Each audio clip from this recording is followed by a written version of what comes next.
Muito bom. Então, podemos começar, né? Porque se for gravado, depois fica acessível. Eu vou compartilhar um slide, tá? Mas a gente começa, eu compartilho. Só um momento. Guilherme, você poderia fechar o microfone? Já fechou o microfone. Só queria agradecer, professora, imensamente, em nome do grupo PET-CAPS, né, que é esse grupo de formação da graduação, que iniciou esse curso de processo legislativo, coordenado por mim e pelo professor Vitor Marcel Pinheiro. É uma honra ter uma jurista da estatura da professora Maria Paula Dallari Pucci oferecendo essa aula para todos nós, tanto que temos colegas, inclusive não só da graduação, colegas da Assembleia Legislativa, entrou um colega também do Senado, então há muito interesse por essa pauta. Então, sem mais delongas, agradecendo novamente a professora, passo a palavra à professora Maria Paula Dallari Pucci. Estou aqui acertando o slide. Bom, eu quero dizer, em primeiro lugar, que para mim é uma alegria, uma satisfação estar aqui. Muito obrigada, professora Melissa Mestriner, que é uma autoridade em matéria de processo legislativo, a quem eu sempre consulto quando tem essas questões intrincadas que têm aparecido. Então, eu digo que para mim realmente uma felicidade poder estar aqui hoje. É uma felicidade estar nesse curso, que eu já soube que tem uma presença de mulheres muito expressiva. Parabéns, Melissa, por essa iniciativa muito boa. E uma saudação especial aos colegas do PET. Eu fui desse grupo PET há muitos anos. Eu sei que ele tem uma importância muito grande na formação na faculdade. E também quero cumprimentar todos os que nos assistem. O colega Guilherme, da Assembleia Legislativa do Estado de Minas Gerais, uma honra tê-lo assistindo, os demais integrantes do público. Então, sem mais delongas, eu gostaria de dizer o seguinte: esse é um curso de processo legislativo, eu não sou especialista em processo legislativo, eu vou procurar trazer a contribuição com o olhar das políticas públicas. No meu curso de políticas públicas, especialmente nas primeiras disciplinas que eu dei, quando comecei a ensinar essa matéria na pós-graduação, tinha sempre um capítulo sobre processo legislativo. Dentro tem um momento em que a gente enfoca, que eu procurava enfocar, a processualidade das políticas públicas. E o processo legislativo é um ponto muito importante, é um tema que eu acho que transcende a discussão das políticas públicas. Eu, na condição de presidente da comissão de graduação da Faculdade de Direito, lancei esse ano um livro chamado O Ensino Jurídico no Bicentenário da Independência, e uma das perspectivas que eu acho importante desenvolver para o futuro é melhorar o conhecimento sobre o processo legislativo. Acho que é um tema fundamental para o direito, negligenciado nos cursos jurídicos, tanto no que diz respeito ao drafting das leis, quer dizer, no modelo, nos arranjos, nos formatos, como no estudo do processo legislativo em sentido estrito. É uma coisa curiosa que nós deixemos, né, nós que somos os especialistas nas normas, que a gente se contente com trabalhar as normas a partir do momento em que elas estão presentes no direito positivo, como se o processo que antecede o direito positivo fosse algum assunto que não nos dissesse respeito, que é uma coisa que se estabeleceu talvez depois dos anos 1930. Até aqui, até esse momento, juristas, até juristas conservadores, como o Rioux, por exemplo, entendiam necessário estudar aquilo que eles chamavam de política jurídica. A política jurídica era um tema de interesse para os juristas. Depois da consagração do positivismo, é como se a política jurídica tivesse sido excluída do mundo do direito, tivesse sido relegada ao universo da política. Eu tenho estudado recentemente textos que não são contemporâneos, textos escritos nos anos 80 e 90, escritos pelo jurista americano William Plum, que teve na faculdade numa palestra por Zoom uma semana atrás, e um dos motivos de grande interesse dos textos, que fica aqui já recomendados, um deles acho que já recomendei, chamado Modelo Político de Implementação de Políticas Públicas. E um dos motivos de interesse desses textos é exatamente o fato de que ele contempla a presença do elemento jurídico no que ele chama de ciclo de implementação de políticas públicas, mas, na verdade, diz respeito ao momento de produção do ato jurídico, depois a todo o ciclo de execução, de debate em juízo. Ele vai mostrando como é que o elemento político está presente em cada um desses momentos. E, para quem entende o processo de formação da lei e as disputas políticas que permeiam o processo de formação da lei, eu acho que essa é a maior riqueza que pode ser trazida pelo estudo do processo legislativo. A lógica desse desdobramento é muito mais clara. E eu entendo que isso dá uma outra vida, isso dá um outro sentido para o fenômeno jurídico. E essa é a razão pela qual eu entendo que é muito importante estudar processo legislativo, muito importante conhecer esse processo, porque isso enriquece toda a compreensão do elemento político, da disputa política que está por trás das disputas de interpretação, a disputa política que está por trás da fase de regulamentação da lei, a disputa política que está por trás da negociação das sanções decorrentes do cumprimento.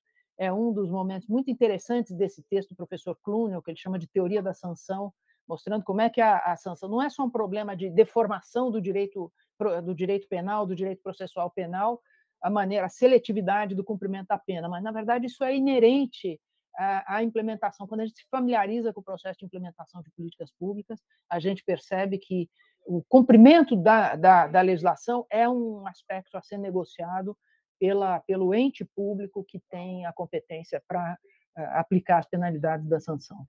Então, eu convido todos a lerem esse texto, mas vou fazer uma apresentação mais singela sobre o sentido de políticas públicas em direito. Na verdade, é o que eu tenho chamado de alinhamentos conceituais, é para que a gente tenha uma referência comum e, quando falar em políticas públicas, possa ter uma certa zona de consenso e que permita, então, desenvolver várias interfaces com o processo legislativo, o processo administrativo, o processo normativo do Poder Executivo, que é uma espécie de filhote, é uma espécie de variação do processo legislativo, que é da maior importância, dada a relevância da produção normativa pelo Poder Executivo, não apenas para regulamentar as políticas públicas, mas até para definir o seu tecido normativo. Nunca se resume a uma lei só. Quando a gente for examinar aqui o quadro de referência, eu vou falar um pouco mais sobre isso. Pedir licença apenas para duas coisas, ligar a minha força e vou carregar um slide que eu preparei para isso. Esse slide não é completamente original, uma compilação de slides, mas que eu tenho usado em apresentações como essa. Então,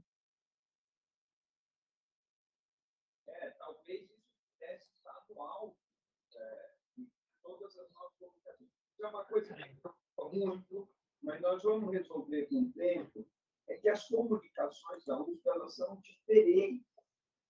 E às vezes é até difícil você entender que alguma coisa pertence à USP. Mas será que eu preciso ter alguma autorização para poder compartilhar? Porque eu estou marcando aqui a tela inteira.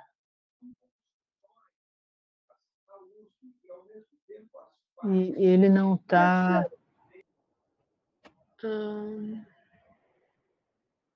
enquanto isso, o Guilherme pôs o texto do... É isso mesmo, é um texto... Exatamente, é esse texto que foi recomendado. Eu acho esse texto, Guilherme, é um texto escrito em 1983, que eu descobri faz 4 anos, e aí comecei a trabalhar com ele, com os alunos de pós, que se dispuseram a traduzir, e tem um conjunto de 3 textos do professor Kuhn. Esse é um, tem um outro publicado na revista A&C e o outro publicado na revista de Investigações Constitucionais. O da revista Investigações Constitucionais chama a Teoria do Estado, Desintegração Jurídica com a Teoria do Estado. E o da revista Direito Administrativo e Constitucional, lá do Paraná, se chama Direito e Políticas Públicas, no Mapa da Área. São 3 textos cuja leitura eu recomendo, mas especialmente o Modelo Político, que é um texto mais extenso, e o Mapa da Área é um texto mais simples e mais compreensível. Mas, para quem quer se aprofundar no assunto, eu recomendo muito. Qual vai ser a nota, o Dragging Views, qual vai ser... Chegou aí, Jaqueline? Agora sim. Agora eu estou vendo.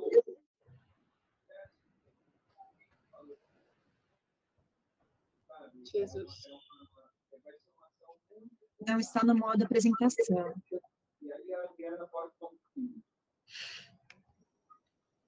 Peraí, tem muita coisa acontecendo no meu computador ao mesmo tempo, ele não conseguiu lidar com isso. Não, eu acho que esse primeiro slide, eu fiz aquela formatação automática e ele pôs esse vídeo, eu acho que é isso que está brigando.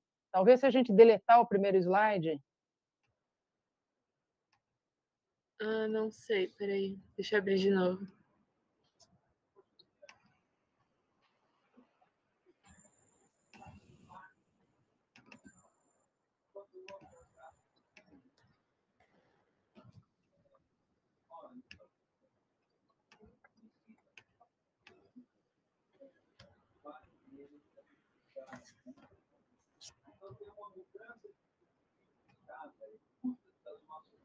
Agora sim, quer dizer, não está a tela cheia ainda, mas já melhorou. Pode pular esse primeiro slide? Pode ir para o segundo direto?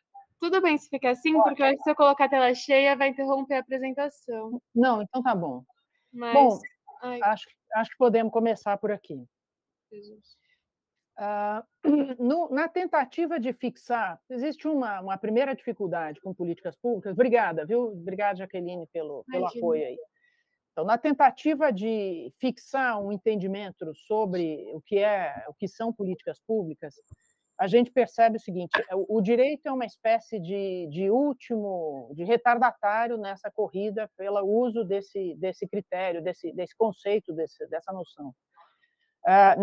No chamada análise de políticas públicas, nas políticas públicas que se originaram na ciência política e hoje já compõem um campo próprio, que no Brasil tem sido chamado de campo de públicas, não há a mesma preocupação com a conceituação. A conceituação até é bastante vaga e bastante, para se ter um exemplo, se usa uma conceituação do Thomas Dye, que diz o que são políticas públicas, é tudo aquilo que o governo decide fazer ou deixar de fazer. Ora, isso é muito vago e amplo demais, especialmente para a área do direito, não resulta num conceito operativo. Eu acho que, intuitivamente, desde que comecei esse trabalho, achava importante delimitar razoavelmente o conceito. E fiz isso num texto de 2006 chamado Conceito de Política Pública em Direito. Depois, esse texto foi sendo refinado, esse conceito foi sendo refinado, e o que eu vou apresentar aqui é um pouco esse refinamento. Mas, mais tarde, eu tive a confirmação da conveniência, da propriedade de fixar um conceito, delimitar um conceito, com algumas ressalvas. A primeira ressalva é que é um conceito heurístico. Ele não é um conceito fechado, acabado, rígido, passível de ser derrubado. Um conceito heurístico é um conceito relativo à invenção e relativo à descoberta. Quer dizer, você quer descobrir um campo, você quer entender melhor um campo, você precisa de um conceito, ainda que seja um conceito provisório, ainda que seja um conceito passível de aperfeiçoamento, mas ele admite esse razoável consenso semântico, que é o que a gente está buscando agora. Quer dizer, vamos, pelo menos, alinhar do que nós estamos falando, e isso vai ser muito importante quando a gente pretender fazer aquilo que é muito familiar aos juristas, que é estabelecer regimes jurídicos. Isso vai alcançar o processo legislativo. Você tem um regime jurídico do processo legislativo, que é definido pelo regimento da Câmara, ou por regimentos das Assembleias Legislativas, e assim por diante. E aí é preciso ter esse consenso mínimo, essa delimitação razoável, desse que eu estou chamando de consenso semântico. Esse é o primeiro alerta. O segundo alerta a respeito de um consenso de um conceito de políticas públicas é a discussão sobre se ele se refere ao governo ou não. Vocês vão ver que esse conceito é estipulativo, que é uma coisa que também, quando se admite que o conceito é heurístico, ele também pode ser estipulativo. Ele é uma espécie de convenção conceitual. Vamos estabelecer que nós vamos entender por políticas públicas programas de ação governamental. Eu acabei de mencionar o nome do professor William Plum, que é um professor com quem eu tenho mantido um contato, um diálogo acadêmico, e de maneira interessante, ele não estabelece um conceito de políticas públicas. E eu ressaltei isso para ele há poucas semanas, dizendo, eu estabeleci, achei necessário para o meu trabalho em direito, fixei como programas de ação governamental. Ele achou muito interessante o conceito, Mas se vocês pegarem o texto dele, Mapa da Área, que é esse que está traduzido, chama Direito e Políticas Públicas, um Mapa da Área, traduzido na Revista de Direito Administrativo e Constitucional, ele começa alinhando características do direito, características de políticas públicas, e depois ele faz a superposição dos dois campos, para contornar e para sair dessa necessidade de conceituar políticas públicas. Mas, como eu disse, eu apresentei para ele a minha estratégia peculiar e ele acha não apenas válida a estratégia, como ele acha muito pertinente fixar como programa de ação governamental. Um outro alerta, talvez acho que a última ressalva ainda no momento introdutório, porque há algumas correntes que entendem que é excessivamente limitado fixar em políticas públicas programas de ação governamental. Há uma abordagem muito respeitável, por exemplo, Leonardo Sec, de Santa Catarina, que não é da área do direito, conceitua políticas públicas como programas destinados a enfrentar problemas públicos. E, portanto, políticas públicas não seriam limitadas a programas de governo. Eu entendo que, com todo o respeito que essa delimitação tem, ela também é excessivamente abrangente. Poderíamos trabalhar ter como exemplos disso. Hoje a gente tem grandes empresas que são maiores que estados, né? Maiores em faturamento e maiores em alcance. Quer dizer, um programa do Google poderia ser uma política pública. Eu acho que o problema dessa abrangência é que você perde a especificidade de delimitar exatamente a figura do Estado. A figura do Estado não é irrelevante, ela implica, para nós do direito, implica ainda mais, porque ela implica todo um regime jurídico peculiar, um regime de direito público, mas ela modifica, a presença do Estado modifica as políticas públicas. Ela tem um significado em termos de legitimidade, em termos de legitimação, em termos dos processos específicos. O processo legislativo é um processo tipicamente público, não faz sentido falar em processo legislativo pelo ângulo exclusivamente privado. Por essas razões, eu entendo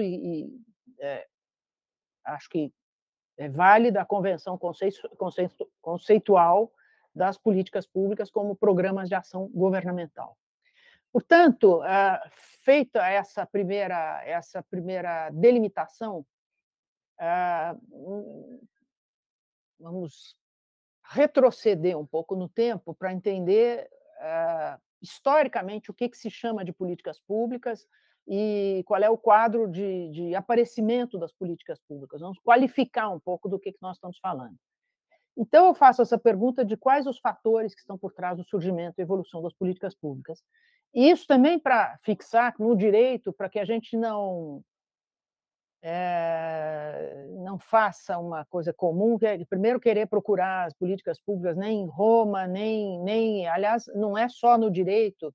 Eu tenho pesquisado autores e há quem faça remontar políticas públicas ao surgimento do Estado moderno. Eu considero imprópria essa largueza conceitual. Acho que políticas públicas são características típicas do estado de bem-estar, do estado social do século XX em diante. E tem até a discussão como é que elas chegam no século XXI. Então, nós podemos dizer que elas começam no estado americano do New Deal e no estado europeu pós-Segunda Guerra Mundial. Vamos aqui, então, refinar essa convenção conceitual. Pode passar para o próximo slide, por favor. Então, a primeira característica, o primeiro elemento diferenciador das políticas públicas são os direitos sociais. Vocês vão ver depois, eu acho que as políticas públicas não se resumem às políticas sociais, mas a gente sabe que o surgimento dos direitos sociais provoca uma modificação muito grande no Estado, que justifica o surgimento dessa figura e que justifica um olhar especial para essa figura. Então, os direitos sociais, eles podem ser marcados como surgindo, embora eles sejam típicos do século XX, especialmente eles entram nas constituições a partir da Constituição de Weimar, de 19, ou da Constituição Mexicana, de 1917, e no Brasil, da Constituição Social de 1934, eles têm antecedentes no século XIX. Na Inglaterra, com a Lei dos Pobres, mas principalmente, para a gente ser um pouco mais preciso, nas leis do welfare state, nas leis do Estado-providência alemão, que são da década de 80, 1881, 1883, e a partir do Estado alemão, depois no Estado francês, há algumas leis que são características desse novo período do Estado. que são essas leis de seguro contra acidentes de trabalho e as leis previdenciárias, as leis que prevêem seguro para velhice, seguro contra doença, né, para assistência em caso de doença. Isso caracteriza o Estado social, isso caracteriza uma mudança de posição do Estado. Então, a partir daí, antes disso não faz sentido, faz muito pouco sentido, porque são muito isoladas as iniciativas de governos, né? Se pode dizer que tem uma lei dos pobres anterior a essa do século XIX na Inglaterra, mas é muito isolada, é muito tópica, não caracteriza uma atuação organizada do Estado, no sentido da sua presença, seja no ambiente da economia, na sua presença fomentando, apoiando, dirigindo a economia, seja da sua presença no mundo social, especialmente associada aos trabalhadores que passam a ser organizados a partir da segunda metade do século XX. Esse é o marco distintivo. Então, a partir dessa legislação, começa a ser percebida uma mudança de estrutura no provimento de direitos, não mais a regra jurídica geral abstrata, mas o direito visando objetivos. Então, passa a estar presente aquilo que o Weber chama de racionalidade substantiva e não apenas a racionalidade formal. O direito precisa dizer respeito a resultados. Pode passar. Esses resultados vão ser atingidos mediante programas de ação. São esses programas de ação que recebem o qualificativo de políticas públicas. Então, isso vai ser usado de maneira sistemática a partir do New Deal nos Estados Unidos, que é um conjunto de programas coordenados pelo governo americano para fazer face à crise de 29, à crise do desemprego, e eles começam a desenhar um outro cenário na economia e no panorama social. Esse tipo de intervenção, esse tipo de abordagem estatal vai aparecer também no pós-guerra, de que é exemplo na França o Plano Monet, que é aquela técnica do planejamento que tinha sido criada e disseminada na União Soviética depois dos anos 20, ela vai ser empregada em outros contextos, em outras situações, mas tem como elemento comum essa presença do Estado, essa atuação coordenadora do Estado, que age coordenando os vários entes estatais, mas também o setor privado, essa atuação planificadora, portanto, uma atuação que aponta para objetivos no futuro, e que tem diferentes leituras, né? O planejamento é visto como um elemento técnico, como um elemento de racionalização da ação estatal, mas também como elemento político. E a experiência do Brasil com planejamento a partir dos anos 50, muito sob a influência da CEPAL, a presença do Celso Furtado vai trazer esse aspecto para o planejamento. Ele é o resultado de decisões políticas que vão organizar e coordenar a ação do Estado, o investimento de meios estatais para o alcance de certos objetivos. Então, esse tipo de intervenção também está presente na própria formação da Europa, na Europa do pós-guerra, que vai depois se desenvolver no mercado comum europeu, finalmente na União Europeia. Então, um dos exemplos é a política agrícola comum, que está presente até hoje, que reúne vários estados e que tem vários aspectos. É parte do welfare state europeu. A política agrícola comum, ela lida com a política de preços, etc., e dessa maneira ela consegue manter os agricultores sem necessidade de recurso ao sistema de seguridade social. É uma coordenação de certos objetivos e certas linhas e meios que permitem, então, chegar aos resultados desejados. Esses programas de ação, eles caracterizam formas de intervenção do Estado por direção ou por indução, quer dizer, seja por regulação, pela expedição de normas, seja pela presença do Estado, né? Às vezes o Estado constitui uma empresa estatal e ele compõe o mercado daquela área, que era uma coisa típica dos anos 40, 50, seja por indução, por fomentos, que é uma maneira mais própria do no momento que a gente vive hoje. E o que organiza dentro desse conceito comum de políticas públicas, essas várias formas de intervenção, é que elas todas são voltadas a obter resultados. Essa racionalidade material, elas são todas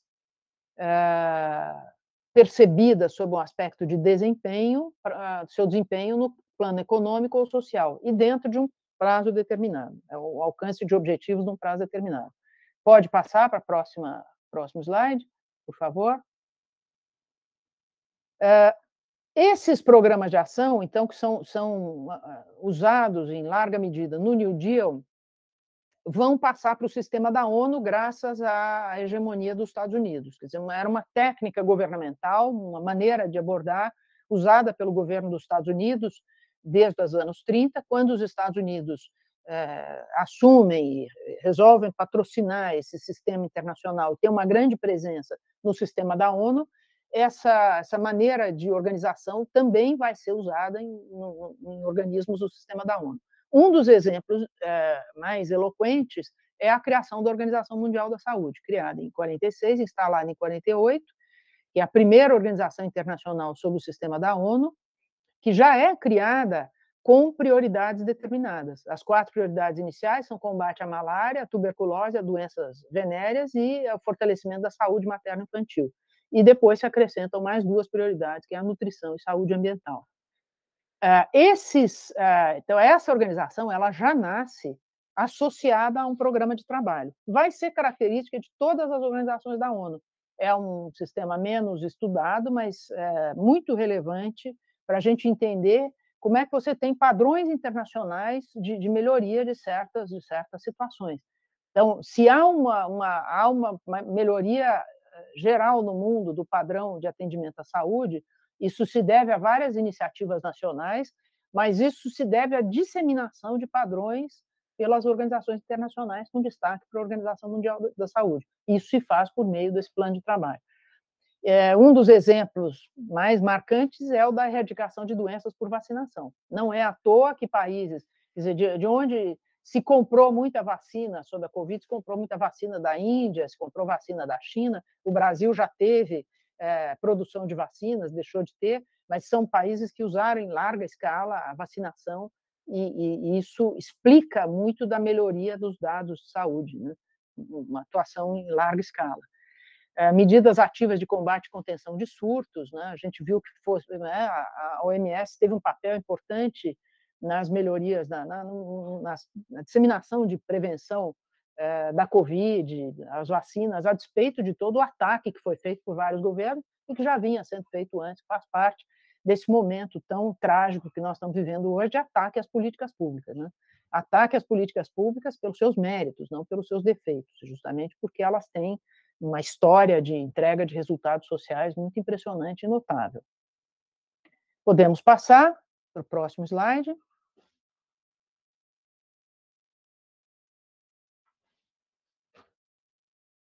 Bom, continuando, então, essa maneira de atuar pelos programas da ONU, ela se disseminou depois muito largamente. Então, quem estuda direito internacional sabe disso. A ONU criou uma espécie de procedimento, mais do que técnicas, faz parte de um acervo do direito internacional da Organização das Nações Unidas esse tipo de procedimento. As conferências foram um expediente, e foi um expediente de aceleração aceleração do modo da disseminação desse modo de trabalho.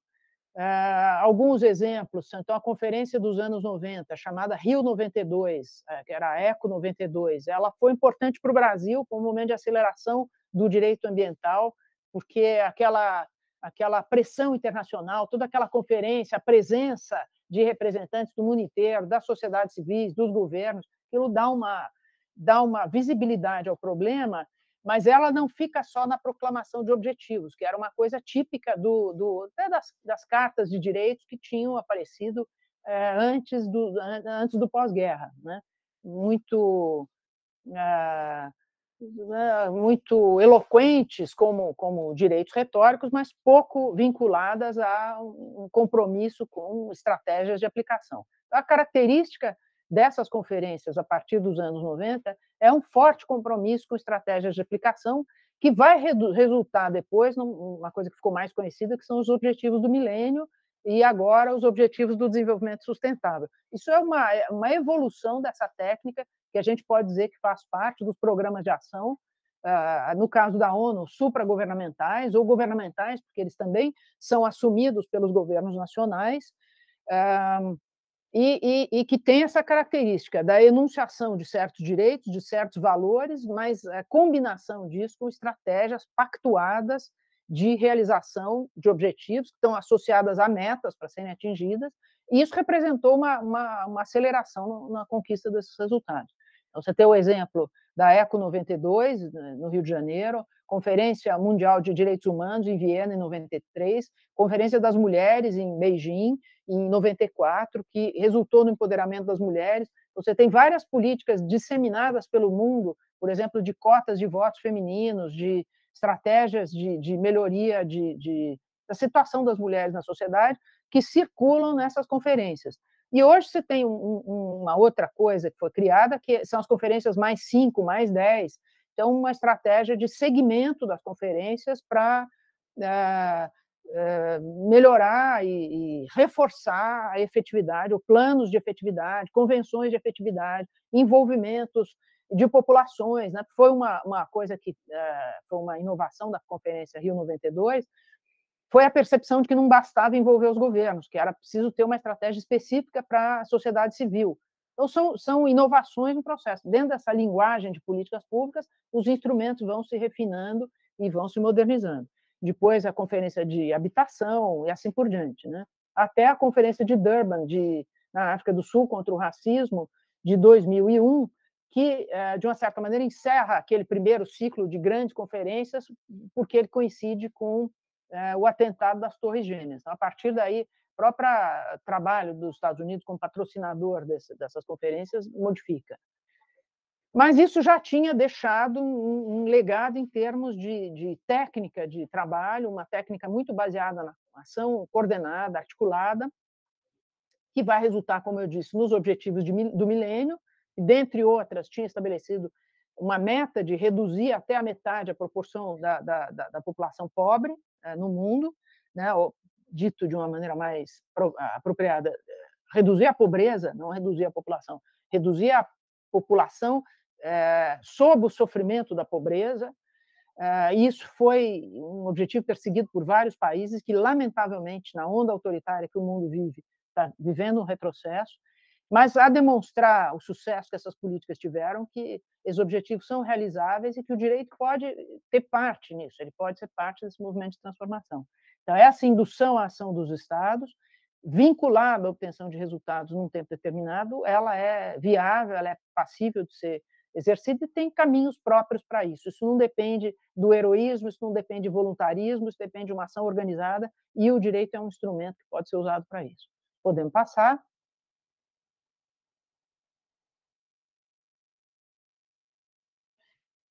Bom, isso se combina, então,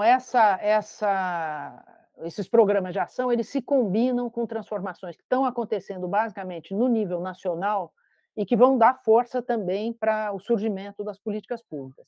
Eu me refiro à mudança importante do âmbito nacional que vai acontecer no pós-guerra do Poder Judiciário. Então, para a gente usar como símbolo o que acontece na Alemanha, a partir da promulgação da Lei Fundamental da República Federal da Alemanha, em 1949, e posterior criação do Tribunal Constitucional, em 1941, a partir daí se estabelece a ideia de que o Poder Judiciário tem possibilidade de atuar no sentido de que a Constituição tem a força normativa. Os direitos enunciados não são meras intenções, não são meros compromissos políticos, mas eles são normas e, como normas, devem ser cumpridos.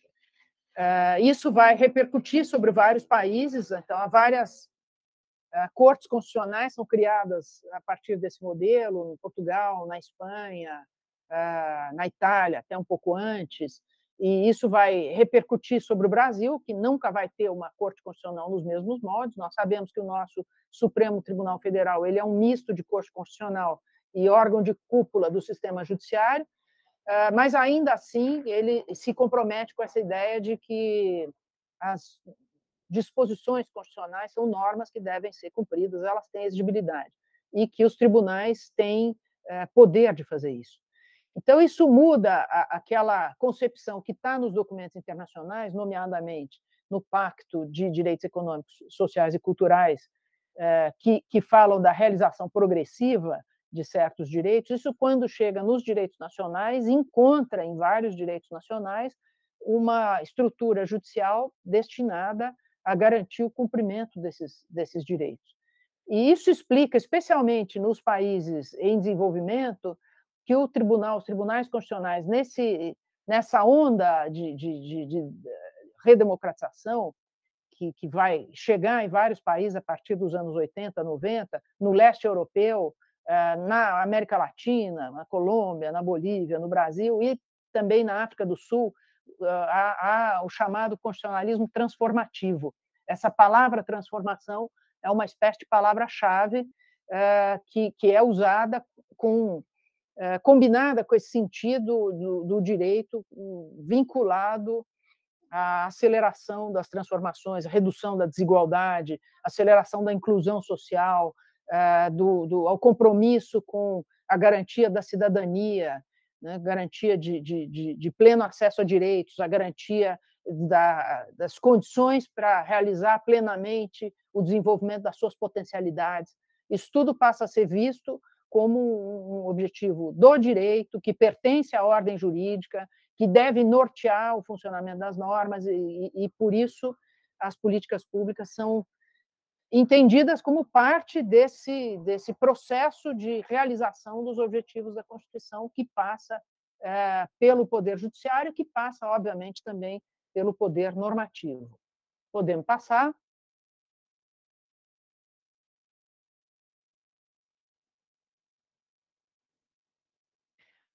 Há um outro fator, então, e aqui a gente já vai completando esse desenho das inovações que levam a se falar em políticas públicas a partir do pós-guerra.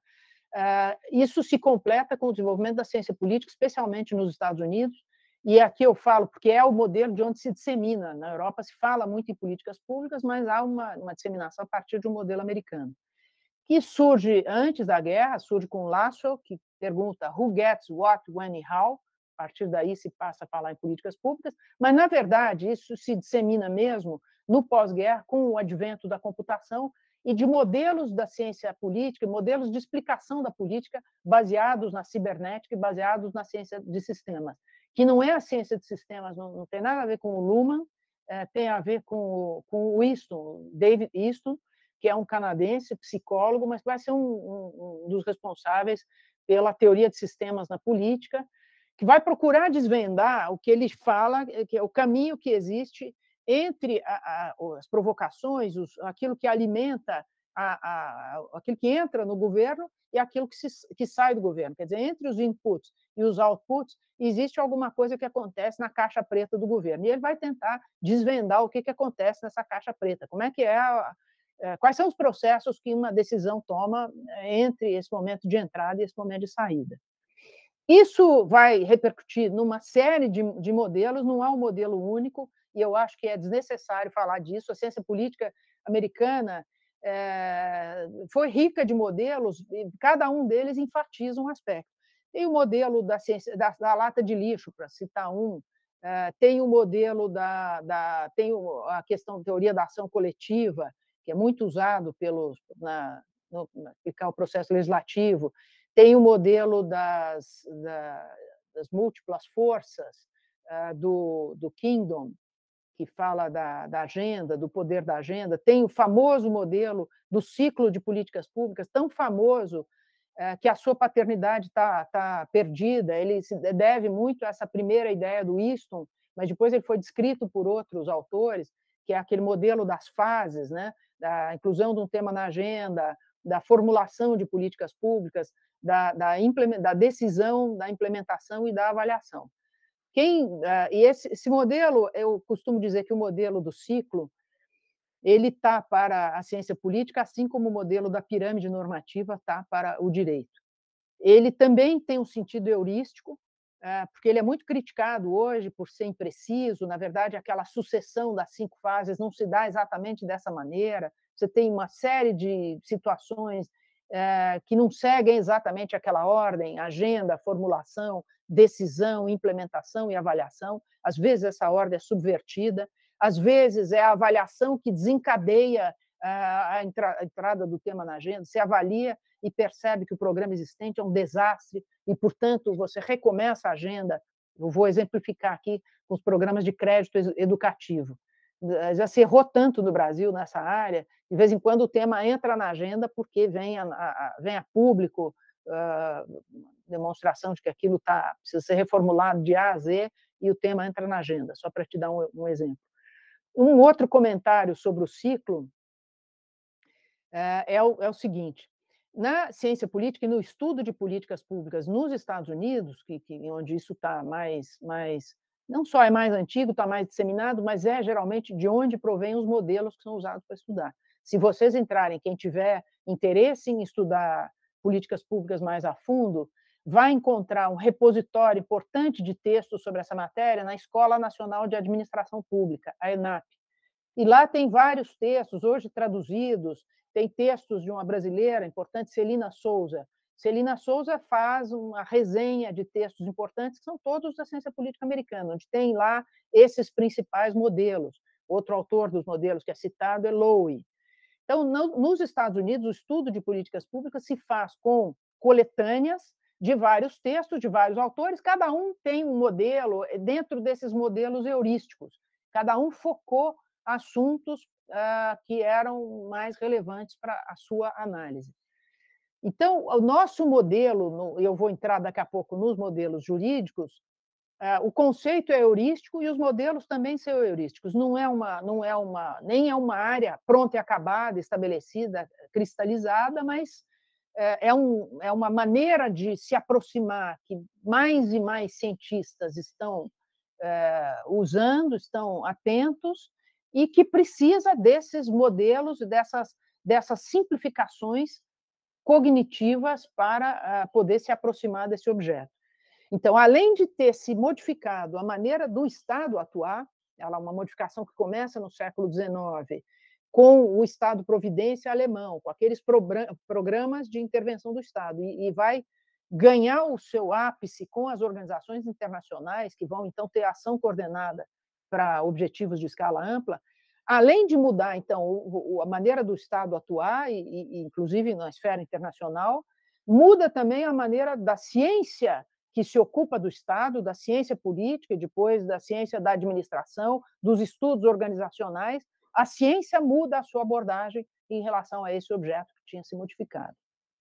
E isso para dar conta de, principalmente, duas características que a ação do Estado vai assumir. Primeiro, ela vai ganhar muita complexidade. Se a gente fizer só para um balanço esquemático, aquele Estado do século XIX, que tinha uma atuação muito limitada e que que parava na esfera de liberdade dos cidadãos, ele vai atuar para promover os cidadãos, então ele vai atuar de maneira mais complexa. E vai atuar de maneira mais complexa porque vai atuar em muitos setores, em muitas frentes e com muitas disciplinas. Então, a multidisciplinaridade das políticas públicas ela está atrelada a essa complexidade. Como o objeto é complexo, é um objeto que não pode ser apreendido por uma única ciência, porque por isso a administração pública, a gestão pública, os estudos organizacionais estão se debruçando sobre essa ciência, eles desenvolvem um conhecimento próprio, a economia desenvolve um conhecimento próprio, e há correntes da economia que se ocupam disso. A própria ciência política desenvolve um conhecimento próprio dentro desses modelos, a um ponto que isso se descolou hoje da ciência política. A área de políticas públicas é uma área própria, faz seus congressos próprios. No Brasil, como eu disse, chama campo de públicas, e tem um conhecimento próprio. E por que não entender que o direito tem um conhecimento próprio sobre isso? Há um tempo atrás se discutia que se devia ter uma disciplina de direito e políticas públicas. Eu entendo que não, e acho que hoje é um entendimento corrente nos principais professores, professoras que estão nessa área, entender que o direito e políticas públicas deve ser uma abordagem que deve se combinar com vários tipos de estudo. Ela pode se combinar.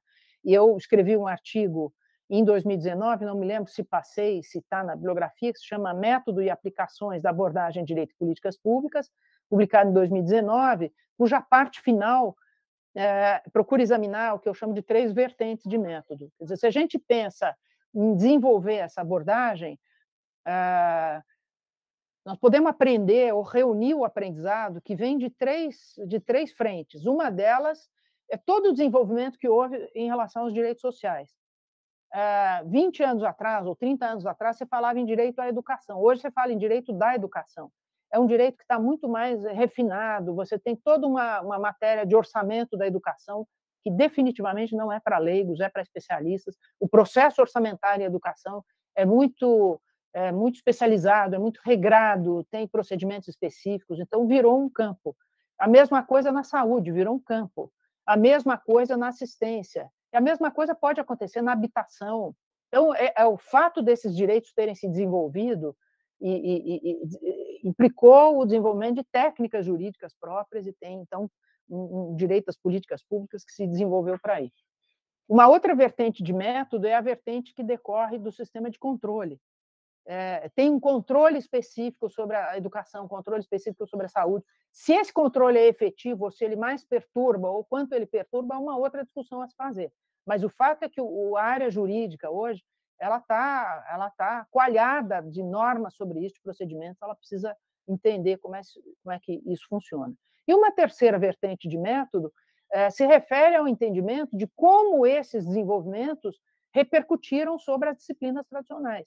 Então, tem uma série de inovações no direito constitucional, por exemplo, no direito processual, que decorre até do controle judicial de políticas públicas, surgimento das ações estruturais, todo o tratamento, a consensualidade, convencionalidade. Isso criou uma série de conceitos novos, abordagens novas, que vai afetar o direito constitucional, o direito processual, o direito administrativo, o direito financeiro e assim por diante. Então, a gente tem um vasto campo e o nosso desafio é agregar o que tem de novidade sobre isso. Quer dizer, esse novo conhecimento da realidade atingiu o direito também. Bom, feito essa primeira parte, vamos chegar, então, mais especificamente a um detalhamento conceitual das políticas públicas. Podemos passar ao próximo slide.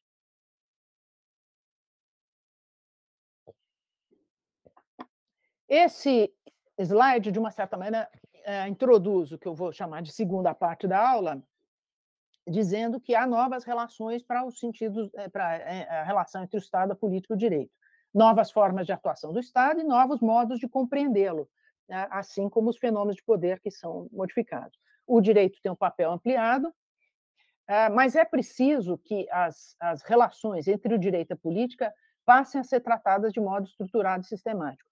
E foi, eu acho que é a principal qualidade daquele texto, dos textos do professor William Ploon, em geral, notadamente o artigo Modelo Político de Implementação de Políticas Públicas. O que ele diz o que é um modelo geral, como é que se relaciona a teoria e a empiria, e como é que se relaciona, qual é a presença da política no fenômeno jurídico, e ele não descreve isso como um fenômeno isolado, ele diz, existem padrões, vamos entender como é que esses padrões funcionam. E eu acho que isso pode acontecer no processo legislativo também, né? Nesse trabalho que eu fiz, então, nesse trabalho de cercar esse método, uma das coisas que eu fiz, e acabou aparecendo no trabalho de 2013, Fundamentos para uma Teoria Jurídica de Políticas Públicas, era, partindo do pressuposto que as políticas públicas não podem ser reduzidas ao direito, que eu acho que é um erro que se fez muito em direito, hoje há mais consciência disso, elas não podem ser, eu não posso descrever uma política pública exclusivamente com instrumentos jurídicos, eu preciso entender como é que isso funciona em relação a outros campos. Era preciso encontrar categorias de conexão. E o livro trabalha com base e desenvolvendo duas categorias de conexão. Uma é a categoria instituições e a outra a categoria processos. E isso diz respeito ao fato de que são as categorias mais utilizadas fora do direito, né? Especialmente na ciência política. A ciência política, nos anos 90, quando vai ter um grande impulso toda a teoria de políticas públicas, isso se faz com base nos neo-institucionalismos, que são três. São o neo-institucionalismo da escolha racional, muito vinculado à economia, o neo-institucionalismo organizacional, vinculado à ciência das organizações, ao estudo das organizações, bastante desenvolvido na área da gestão pública, do estudo da gestão pública, e o neo-institucionalismo histórico, né, estudado pela ciência política e pelos teóricos dessa corrente.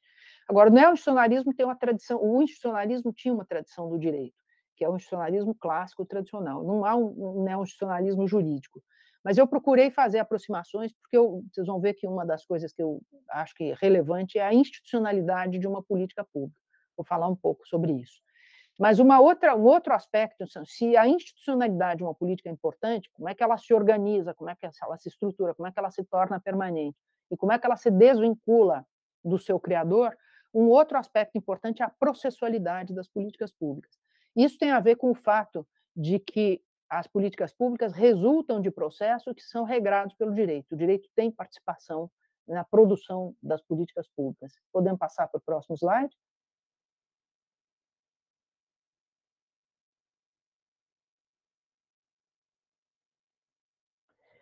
Então, os programas de ação governamental que resultam, o que entendemos por políticas públicas? Eu estipulei um conceito em 2006, que é políticas públicas são programas de ação governamental que resultam de processos juridicamente regulados para a obtenção de resultados relevantes socialmente e determinados politicamente.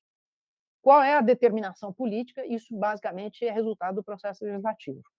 Então, quando eu falava dos processos, exemplificativamente, falava de processo legislativo, processo orçamentário, processo judicial, mas isso podia ser aberto. Eu posso falar do processo normativo do Poder Executivo, que eu já mencionei aqui, para esses objetivos. Então, esses processos, exatamente porque eles são todos definidos e delimitados e organizados por regras e procedimentos jurídicos, eles têm um peso do direito muito importante. E quando a gente se dá conta disso, a gente fica até um pouco surpreso de perceber a resistência que existe em áreas externas ao direito à presença do direito em políticas públicas. Essa relação multidisciplinar ela não está bem estabelecida. Na ciência política e as áreas que estão há mais tempo nas políticas públicas, elas são mais permeáveis à sociologia, por exemplo, à economia, por exemplo, do que ao direito. O direito é visto, e o direito, muitas vezes, os profissionais do direito, os teóricos do direito, eles têm um pouco de responsabilidade sobre isso, porque eles são muito apegados ao prescritivo, ao que deve ser, e frequentemente isso dificulta o diálogo com outras áreas. Mas isso aqui é apenas um parênteses. Vamos fechar o parênteses para voltar então, começar a fechar a nossa convenção conceitual, que é entender o que entendemos por políticas públicas. Então, o primeiro passo são programas de ação governamental que resultam de processos juridicamente regulados. Dentre eles, o processo legislativo, o processo orçamentário, o processo judicial, para a realização de objetivos socialmente relevantes e politicamente determinados. Aqui, no modelo que a gente tem em mente, são as políticas sociais, que hoje estão expressamente mencionadas no parágrafo único do artigo 193 da Constituição. Mas, se a gente pensar, a estrutura conceitual ela não é rigorosamente diferente a que alcança outras políticas, como as de infraestrutura, por exemplo. Toda essa modificação no universo conceitual pode ser estendida para as demais políticas públicas. Se nós queremos lidar e trabalhar com as políticas públicas, nós precisamos entender esse arranjo de organização. E aí, a partir de 2017, em 2013, já havia uma menção naquele trabalho Fundamentos para uma Teoria Jurídica das Políticas Públicas, lá se fala em arranjos institucionais, mas depois, nesse trabalho de 2017, com Diogo Coutinho, nós fomos um pouco mais a fundo para combinar isso com essa dimensão da complexidade. Os arranjos jurídico-institucionais eles necessariamente incorporam, quando esse arranjo é definido, é composto, ele tem sempre uma dimensão econômica, uma dimensão da gestão. Quando o arranjo é feito, ele já integrou essa composição, essas várias dimensões. Então, como nós falamos da processualidade, vamos falar um pouco mais sobre a institucionalidade. A institucionalidade é o que diferencia um direito social de uma política pública, porque é um entendimento meio apressado que algumas pessoas têm na área do direito. A Constituição ela falou em direito à educação. Bom, ali eu já tenho uma política pública. Não, ali você tem o ponto de partida da demanda por uma política pública. A política pública precisa ser institucionalizada, ela precisa ser criada, ela precisa corresponder a uma certa organização. Essa organização precisa ser combinada com meios, com recursos financeiros, com as pessoas que vão se ocupar dessa política pública, os servidores públicos e assim por diante. Esse processo de organização é que é a institucionalidade de um programa de ação governamental. Então, quando eu falo num programa institucionalizado, estou dizendo que esse programa é organizado.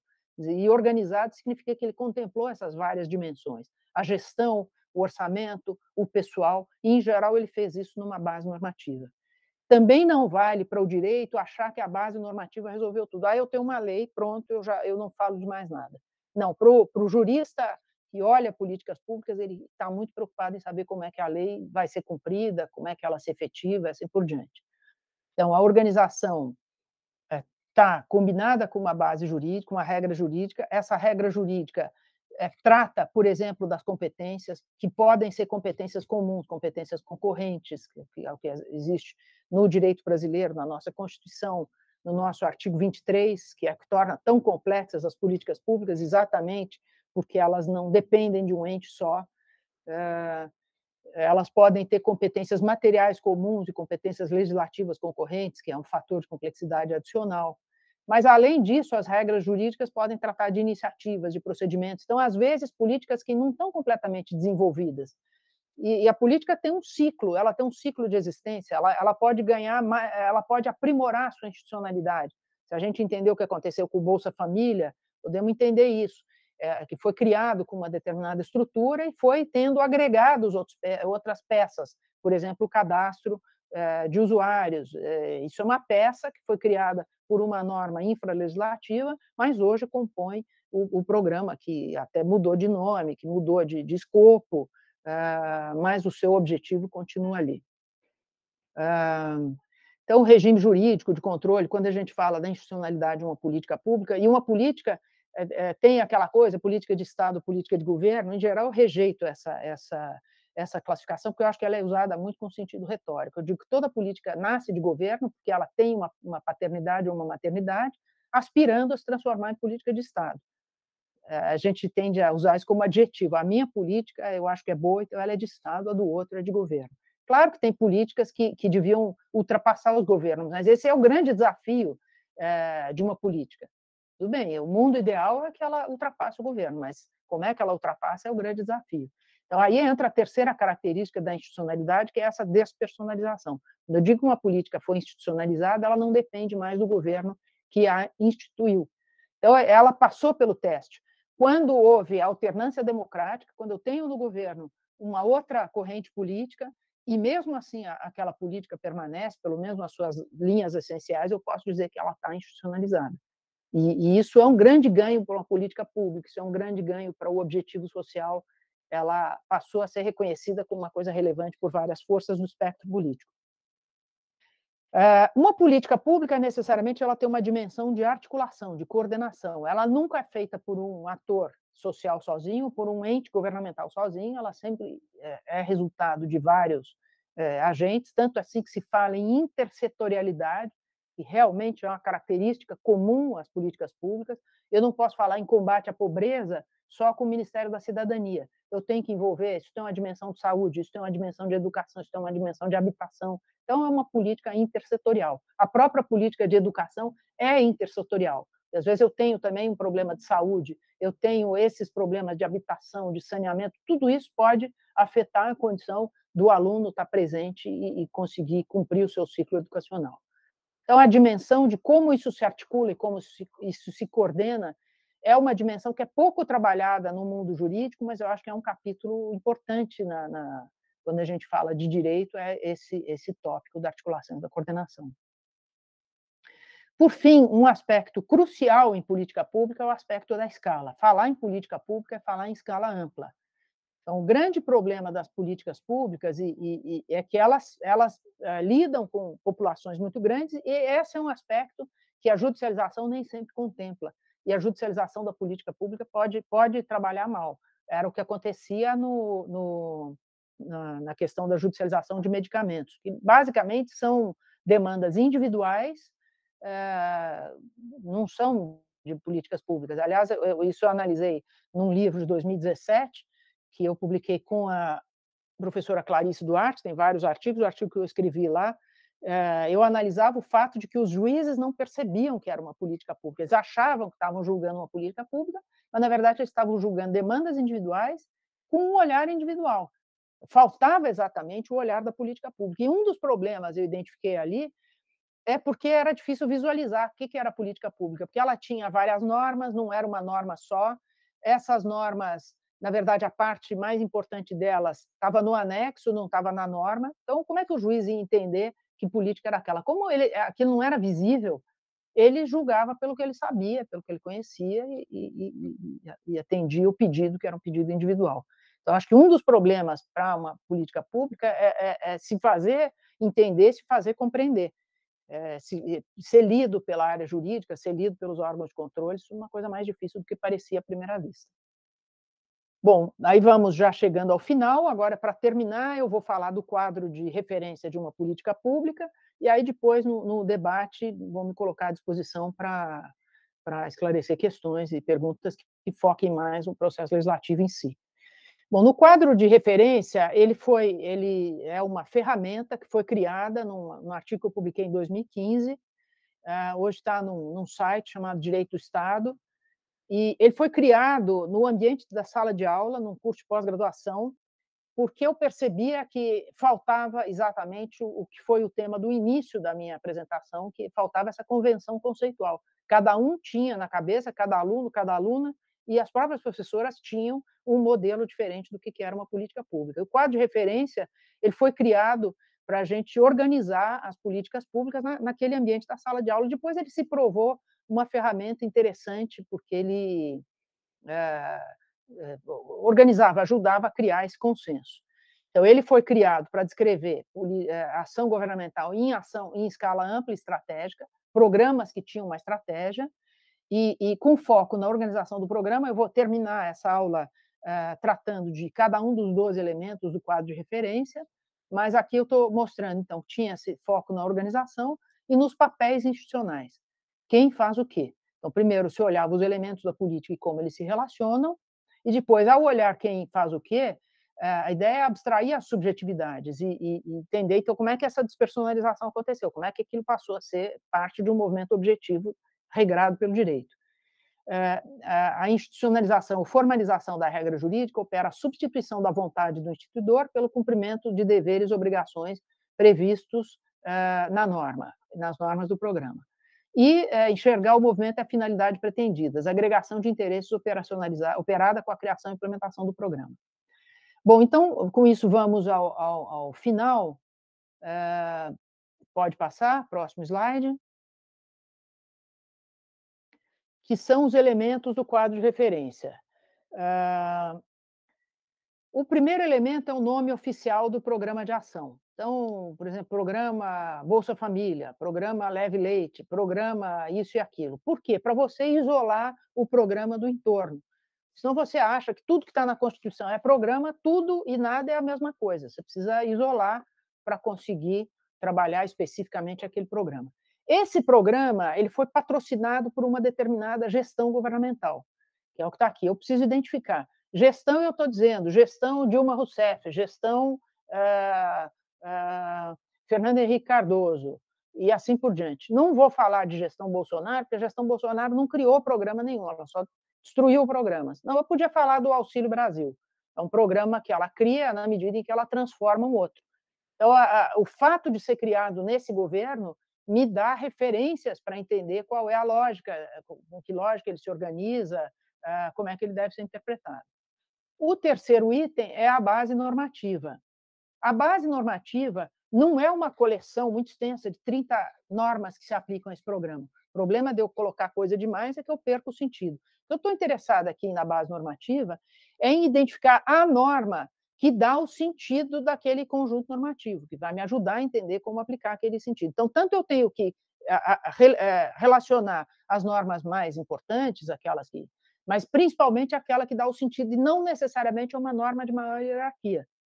Não é, às vezes, não é a Constituição, às vezes é criada uma portaria que define uma nova maneira de cumprir um programa, de organizar um programa. E é isso que eu preciso identificar. Porque como a iniciativa, eu acho, nesse modelo, a iniciativa governamental tem muita importância, Preciso saber o governo que criou o que ele queria fazer. Isso, geralmente, na norma instituidora está apresentado. Ou nas exposições de motivos, em algum lugar está escrito, e é aquilo que dá o sentido de aplicação do conjunto normativo.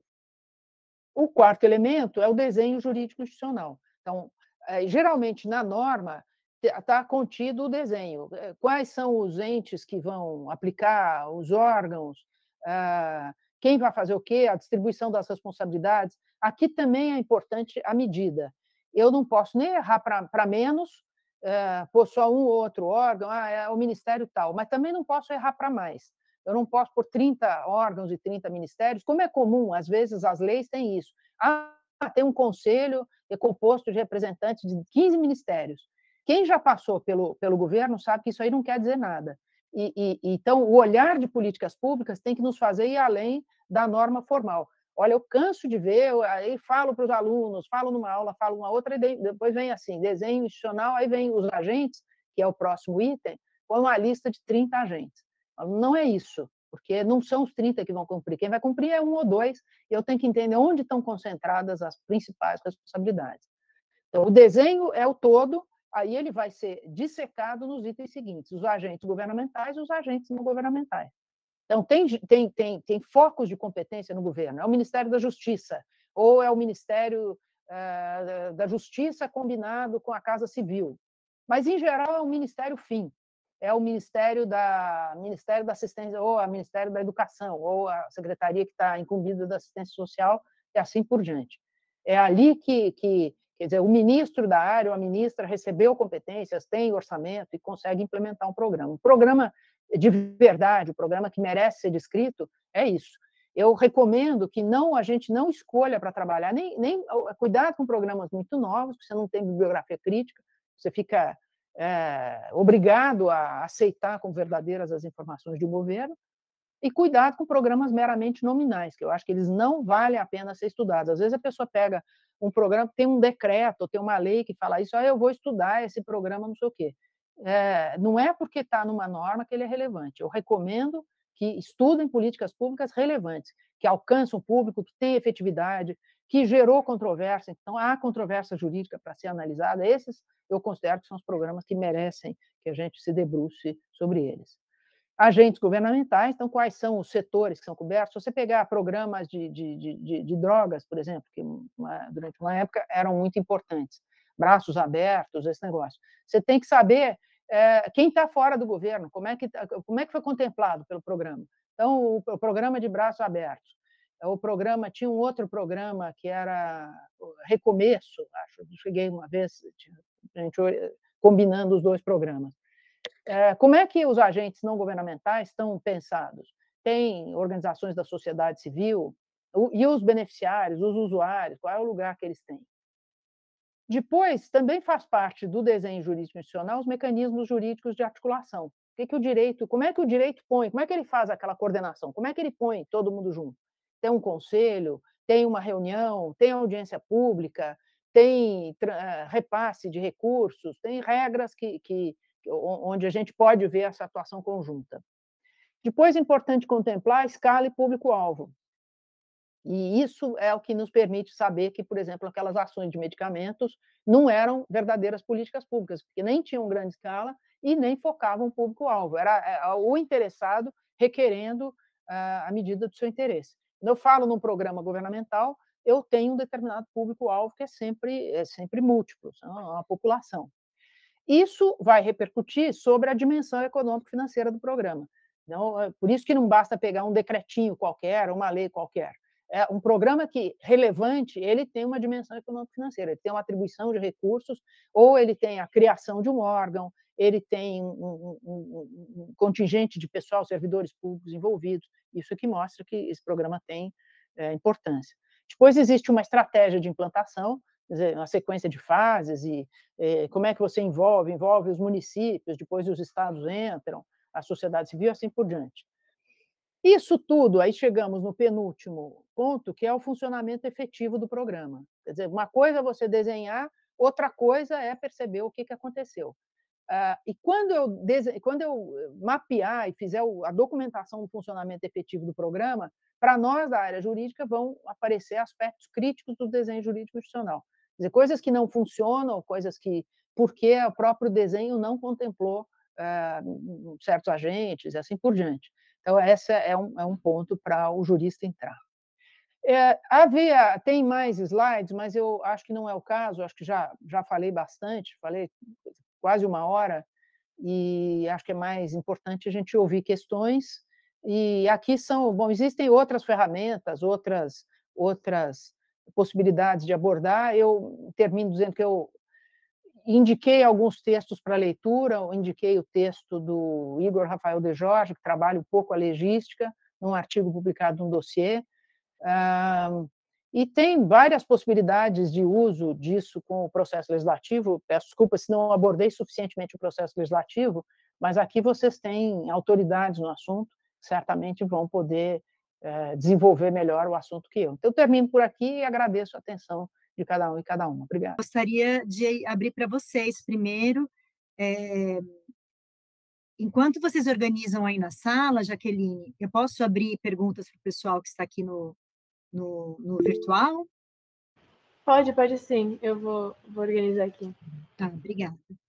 Alguém aqui no online que gostaria de fazer perguntas?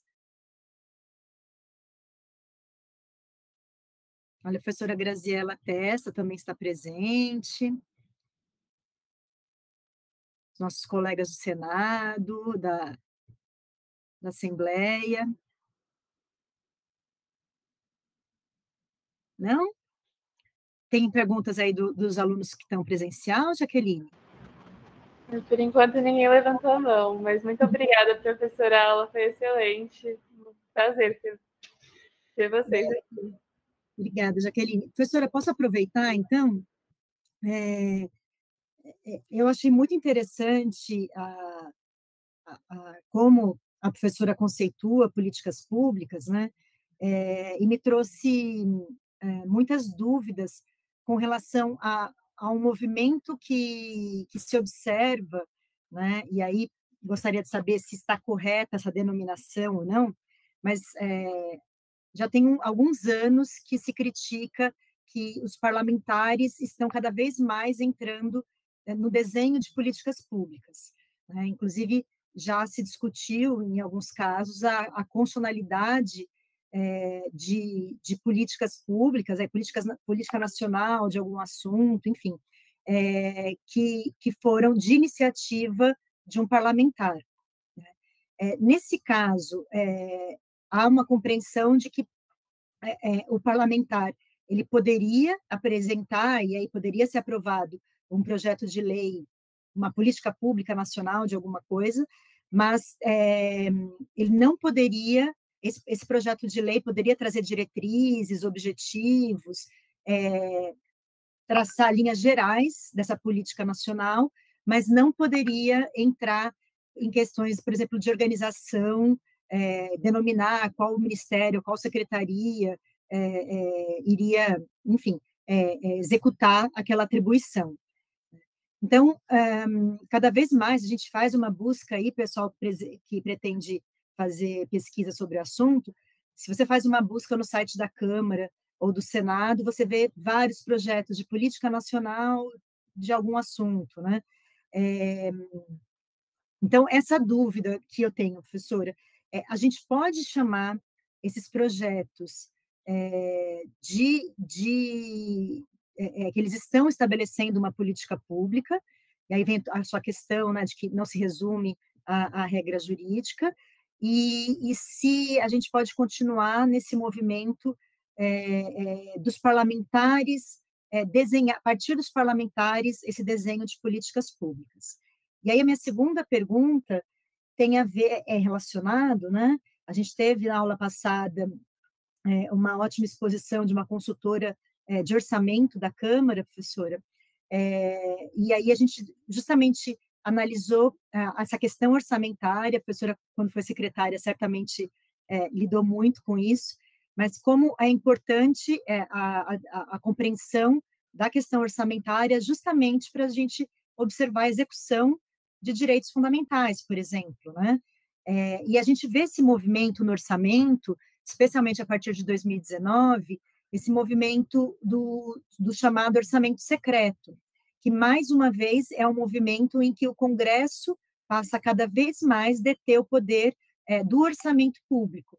Então, numa ponta, a gente tem os parlamentares elaborando, partindo dos parlamentares, elaboração de políticas públicas, e cada vez mais, e não me parece que eventual futuro, independentemente de qual seja o futuro governo, o Congresso Nacional vai abrir mão desse poder imenso que ele conseguiu com o orçamento secreto. Então, nessa outra ponta, a gente tem também o Congresso cada vez mais definindo para onde irá esse recurso para a execução de políticas públicas. Obrigada. Obrigada, professora. Perguntas muito boas e muito oportunas e muito importantes. Eu estava abrindo aqui a Constituição porque você sabe melhor que eu que na dinâmica constitucional brasileira, no processo legislativo, o governo, qualquer governo, tem uma preponderância muito grande. Aliás, tem uma, como é que tem o nome? É taxa de... O governo, a maior parte das leis aprovadas provém do governo, tem um nome para isso, tem um indicador, e a maior parte das leis, dos projetos de lei que o governo manda, são convertidos em lei. Isso no Brasil. O Brasil não é o único país que tem essa característica, o Brasil tem essa característica. Então, o governo... Isso é uma coisa que o governo Bolsonaro, não vi dados, mas já vi essa discussão, ele discrepa dos anteriores porque ele tem esses indicadores mais baixos, né? Ele tem um índice de rejeição de medidas, ele tem...